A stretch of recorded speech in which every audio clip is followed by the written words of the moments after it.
Hello दोस्तों, हमारे channel में आपका स्वागत है। दोस्तों, आज की इस वीडियो में हम बात करने वाले हैं टाइटैनिक शिप के बारे में। टाइटैनिक के बारे में तो आपने बहुत बार पढ़ा और सुना होगा। हम फिल्म की बात नहीं कर रहे, बल्कि उस असली टाइटैनिक जहाज की बात कर रहे हैं जिस पर एक फिल्म बनी थी। टाइटैनिक का नाम सुनते ही हमारे दिमाग में उसके एक्सीडेंट से जुड़ी कहानियां आ जाती हैं। अक्सर लोग ये सोचते हैं कि जब टाइटैनिक जहाज डूबा होगा तो उस समय हालात कैसे होंगे और ये एक्सीडेंट हुआ कैसे था। दरअसल ये हादसा इतना खतरनाक था कि उसका मलबा भी दुर्घटना के 75 साल बाद जाकर मिला। टाइटैनिक के साथ हुए इस भयानक हादसे को लेकर काफी रिसर्च हुई, लेकिन करीब 110 साल बाद भी कई रहस्यों से पर्दा नहीं उठ सका है। वो रहस्य आज भी टाइटैनिक के साथ अटलांटिक महासागर में दफन है। तो आज की इस वीडियो में हम जानेंगे कि आखिर टाइटैनिक जहाज डूबा कैसे और इसका मलबा आज तक क्यों नहीं निकाला गया, और साथ ही हम बात करेंगे कि आखिर किन कारणों से टाइटैनिक जहाज डूबा था।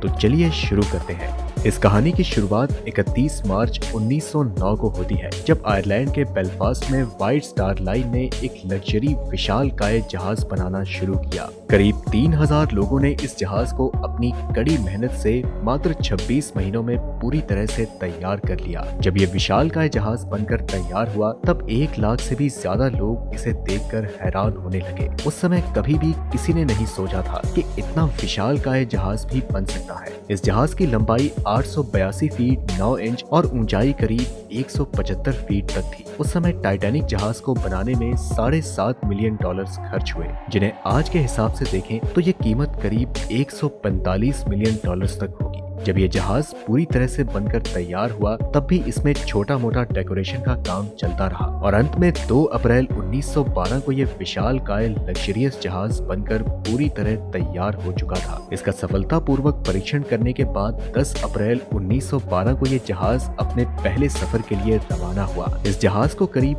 5507 किलोमीटर तक का सफर तय करना था, जो कि इंग्लैंड के साउथहैम्पटन से न्यूयॉर्क के बीच का था। जब टाइटैनिक जहाज ने अपने सफर की शुरुआत की, तब इस पर 908 क्रू मेंबर्स को मिलाकर कुल पैसेंजर्स की संख्या करीब 2223 थी, जबकि ये जहाज 3500 से अधिक लोगों को एक बार में ले जा सकता था। इस जहाज में कुछ लोगों को तो मात्र इसलिए बैठाया गया था क्योंकि व्हाइट स्टार लाइन के 2 अलग अलग जहाजों में कोयले की कमी हो चुकी थी और इस टाइटैनिक में पर्याप्त स्थान होने के कारण उन्हें भी इसी जहाज में शिफ्ट कर दिया गया। सफर के शुरू होने के 4 दिनों तक तो ये जहाज बिना किसी समस्या के अपने डेस्टिनेशन की ओर बढ़ रहा था, लेकिन 4 दिन बाद 14 अप्रैल की रात को 11:40 पर यह विशालकाय जहाज कुदरत के बनाए आइसबर्ग यानी कि पानी पर तैरते हुए बर्फ से जा भिड़ा। बर्फ के टुकड़े से टकराने के कारण इस जहाज के निचले हिस्से में एक छेद हो गया और धीरे धीरे जहाज पर पानी ने पूरी तरह कब्जा कर लिया। देखते ही देखते इस जहाज पर सवार यात्रियों में अफरा तफरी फैल गई। इसके बाद डूबते लोगों को बचाने के लिए लाइफ बोट को इस्तेमाल किया जाने लगा, लेकिन बदकिस्मती से टाइटैनिक जहाज पर मात्र 20 लाइफ बोट ही मौजूद थी, जो कि 2223 लोगों को ले जाने के लिए काफी नहीं थे। जब तक टाइटैनिक 64 लाइफ बोट्स ले जाने के लिए डिजाइन हुआ था और इस कारण केवल 700 लोगों को ही बचाया जा सका और 1500 से भी अधिक लोगों ने इस हादसे में अपनी जानें गंवा दी। जब इस जहाज में पानी भर रहा था और ये डूब रहा था, तो लोगों की जान लाइफ बोट्स के द्वारा बचाई जा रही थी, जिसमें प्रोटोकॉल के मुताबिक बच्चों और महिलाओं को सबसे पहले बचाया गया। उनके पास फर्स्ट क्लास का टिकट था, जिनमें से 60% लोगों को बचा लिया गया था क्योंकि लाइफ बोट उनके ज्यादा करीब थी। इसके बाद 42% सेकंड क्लास के लोगों को और 25% थर्ड क्लास के लोगों को बचाया जा सका। कुछ अफवाहें ये भी है कि जहाज में मौजूद थर्ड क्लास टिकट के लोगों तक लाइफ बोट को पहुंचने ही नहीं दिया गया। इस जहाज पर इंसानों के अलावा 9 कुत्ते भी मौजूद थे, जिनमें से 2 को सही सलामत निकाल दिया गया। जहाज में पानी भर जाने पर काफी लोगों ने तैरकर अपनी जान बचाने की कोशिश की, लेकिन पानी का तापमान 2 डिग्री होने के कारण उनकी जान अधिक समय तक नहीं बच सकी, क्योंकि इतने तापमान में कोई भी साधारण व्यक्ति केवल 20 मिनट तक ही जीवित रह सकता है। इतना सब हो जाने के बाद भी टाइटैनिक जहाज के म्यूजिक ग्रुप ने हार नहीं मानी। वे अपना साहस दिखाते हुए सभी का मनोबल बढ़ाने के लिए गाते रहे और उन्हें खुश करते रहे। बर्फ के टुकड़े से टकराने के 2 घंटे 40 मिनट बाद यानी कि 2:20 के करीब यह जहाज पानी में डूब गया और इसे समुद्री तल तक पहुंचने में 15 मिनट का समय लगा। ये जहाज जब डूबा था तब 2 महीने की मिल्विना टीम नाम की एक बच्ची को बचा लिया गया, जिसकी मौत 31 मई 2009 को 97 साल की उम्र में हो चुकी थी। आपको बता दें कि यही टाइटैनिक जहाज की एकमात्र आखिरी यात्री थी। मात्र कुछ ही समय में ही इंसान द्वारा बनाई गई सबसे बड़ी चीज पूरी तरह से चकनाचूर हो चुकी थी और इस जहाज के साथ उन लोगों की उम्मीदें भी डूब गई जो अपनों के घर आने का इंतजार कर रहे थे। जब ये जहाज बर्फ से टकराया था तब ये 2 भागों में बंट चुका था। ये दोनों टुकड़े आपस में 600 मीटर पर मौजूद थे। ऐसे में सवाल ये है कि ये जहाज 2 टुकड़ों में कैसे बटा। ये वैज्ञानिकों के लिए आज तक एक रहस्य बना हुआ है। ये जहाज 1912 में डूबा था, लेकिन 1985 में जाकर इसे ढूंढा जा सका, यानी कि इसे ढूंढने में करीब 73 वर्ष का समय लग गया। क्या आपको पता है कि इस जहाज के मलबे आज भी समुद्र की गहराई में डूबे हुए हैं और उन मलबों को आज तक नहीं निकाला गया है? ऐसा क्यों है, आइए जानते हैं। टाइटैनिक जहाज का हादसा उस समय की सबसे बड़ी समुद्री घटनाओं में से एक माना जाता है। लगभग 70 साल तक इस जहाज का मलबा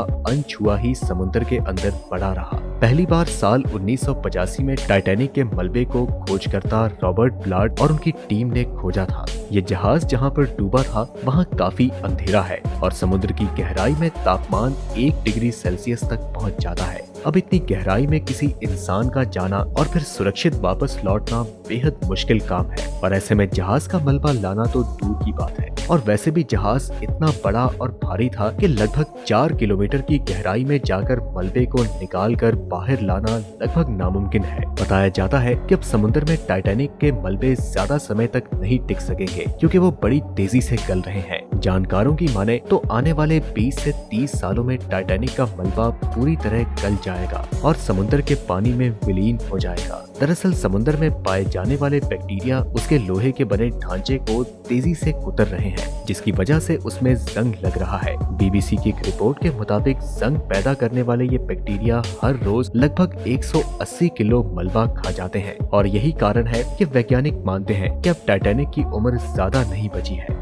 दोस्तों, टाइटैनिक जहाज से जुड़े कई सारे ऐसे सवाल हैं जिनके जवाब हमें आज तक नहीं मिल सके हैं। इसके डूबने के पीछे कई सारे कारण हैं। टाइटैनिक जैसे विशालकाय जहाज के लिए कहा जाता था कि वह डूब नहीं सकता था। बीबीसी की एक रिपोर्ट में एक्सपर्ट के आधार पर यह बताया गया है तो ये डिजाइन के आधार पर डेवलप किया गया पहला जहाज था। इसे खास तरह से बनाया गया था और इसमें खास बात ये थी कि इसमें पानी के लिए खास तरह से अलग कंपार्टमेंट बने थे, जिसे एक हिस्सा डूबने पर दूसरा हिस्सा बच सकता था। लेकिन इसके बावजूद ये किस तरह से डूबा, इस पर अभी भी स्पष्ट जानकारी आना बाकी है। कहा जाता है कि आइसबर्ग से होने वाली टक्कर काफी तेज थी, जिससे कि जहाज की मुख्य बॉडी की आधी लंबाई तक सुराख हो चुका था। रिपोर्ट्स के अनुसार टाइटैनिक के डूबने की वजह ब्लू बैंड भी है। दरअसल अटलांटिक महासागर में तेजी से जहाज के चलने पर एक सम्मान मिलता है जिसका नाम है ब्लू बैंड। कहा जाता है कि टाइटैनिक इसी सम्मान का हकदार था और शायद इसे पाने के लिए इसकी स्पीड तेज थी। आपको बता दें कि टाइटैनिक पहली बार अपनी यात्रा पर निकला था, जिसे वह दुर्भाग्य से पूरा नहीं कर सका।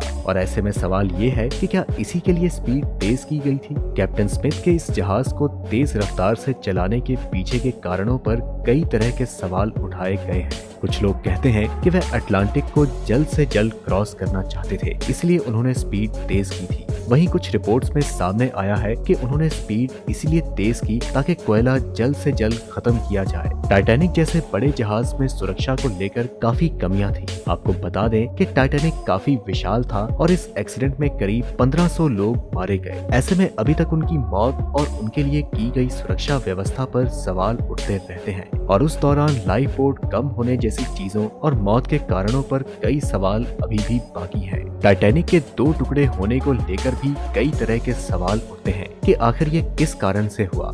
टाइटैनिक के एक्सीडेंट को लेकर ये भी सवाल उठता है कि क्रू के पास दूरबीन क्यों नहीं था। कहा जाता है कि अगर उनके पास दूरबीन होता तो वह पहले ही काफी दूर से आने वाले खतरे को भांप सकते थे। इसके अलावा भी कई रहस्य हैं जिसे लेकर अभी तक कोई स्पष्ट जवाब नहीं मिला है। इस टाइटैनिक जहाज की घटना के बारे में कई इतिहासकार ये मानते हैं कि अगर जहाज का ड्राइवर चट्टान को केवल 30 सेकंड पहले देख लेता तो शायद ये हादसा होने से बच जाता। तो दोस्तों आज की इस वीडियो में इतना ही। उम्मीद है कि टाइटैनिक जहाज के हादसे से जुड़े हुए सवालों का जवाब वैज्ञानिक बहुत जल्द ढूंढ निकालेंगे। वैसे इतने विशालकाय जहाज का पानी में अचानक से डूबकर सालों तक गलते रहना कुछ हजम नहीं होता है। हमें ये भी उम्मीद है कि शायद कोई ऐसी तकनीक कभी जल्द इजाद हो जो कि टाइटैनिक जहाज के बचे हुए अवशेषों को समुद्र की गहराइयों से बाहर निकाल सके और भविष्य में लोगों के लिए आकर्षण का एक केंद्र बन सके। वैसे आप इसके बारे में क्या कहते हैं, हमें कमेंट में जरूर बताएं। हम मिलते हैं आपसे अगली वीडियो में, तब तक के लिए नमस्कार।